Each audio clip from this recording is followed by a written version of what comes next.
Cases of police brutality, that all of us support good policing, but that we're not dealing with the bad police, as well as the fact that this Attorney General has said, I'm even questioning consent decrees. I look at our colleagues in the NAACP this week talking about a travel warning for the state of Missouri because of any number of situations with black motorists in the state of Missouri.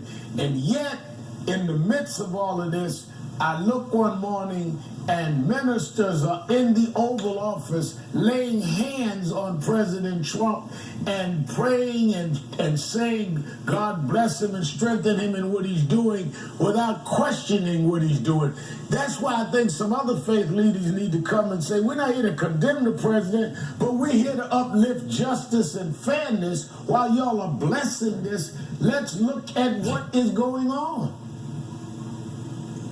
That's right, and I would say, first of all, as you know, I'm a proud board member of the NAACP, which is the oldest and the largest civil rights organization in America, and with a long history of Jewish involvement.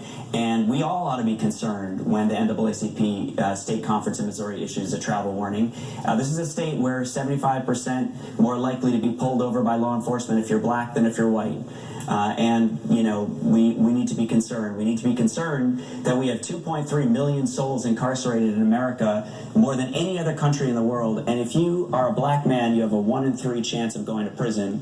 Whereas if you are a white man, you have a 1 in 17 chance. That is an inequality and an enduring racism that must be addressed. And so when we march on August 28th, we're going to be truly marching for that dream and to hold our elected officials accountable, as you said. And by the way, I have great hope, because we proved over the last few weeks with health care access, when folks across lines of difference, people of faith, Muslims, Christians, Jews, civil rights advocates, healthcare advocates, when we mobilized and organized across the country in all 50 states and put pressure on the United States Senate, we protected and defended healthcare access for millions of Americans. So we can do this, Reverend Al.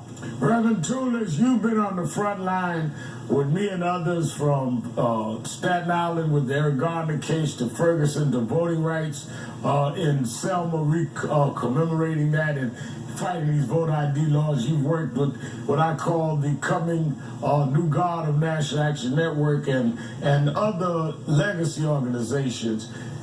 At this point, the critical issues have not really been tackled by the faith community, the faith leaders. And we've seen it appear that the evangelicals, who are more to the right, has spoken for the church. Will August 28th begin to change that and really raise the profile of those in the faith community that are more progressive and more in line with the teachings of a Dr. Martin Luther King or Dr. Ralph Abernathy? I really believe, Rev, this march on August 28th will indeed do that. Again, when we talk about many of the civil rights challenges of our time, from health care to income inequality to poverty, again, who are speaking for our community? And it's up to us as faith religious leaders to continue to press and to continue to stress the importance of the community. Again, it seems like so many of the policies that are being implemented and proposed is not of our community. And again, who better to speak to these issues than us as faith and community leaders? And we're looking to do that August the 28th.